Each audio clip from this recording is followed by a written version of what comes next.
Hello everybody, I'm Xander from Taran3D. Welcome to this week's episode of Xander's Thing Thursday. To be or not to be? That is the question. Xander's Thing Thursday, hey, bringing 3D printed things every single Thursday. It's Xander's Thing Thursday, yeah, Xander's Thing Thursday. This model is Skull by Taran3D on Thingiverse. There'll be a link to it in the description below.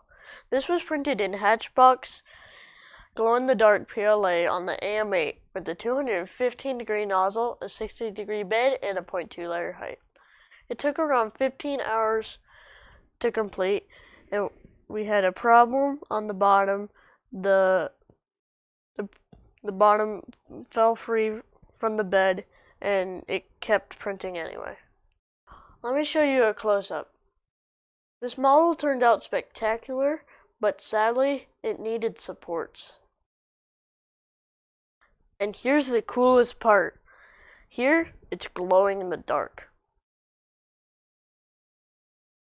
This was supposed to be a 20% infill, but it seems really heavy. So out of curiosity, it's 191 grams. Thank you for tuning in to this week's episode of Xander's Thing Thursday. If you like what I'm doing, please subscribe and ring the bell for notifications. A thumbs up is always appreciated as well. Until next week, as always, print on. Hey Xander, why are the graveyards so noisy? I don't know. Why? Because of all the coughing.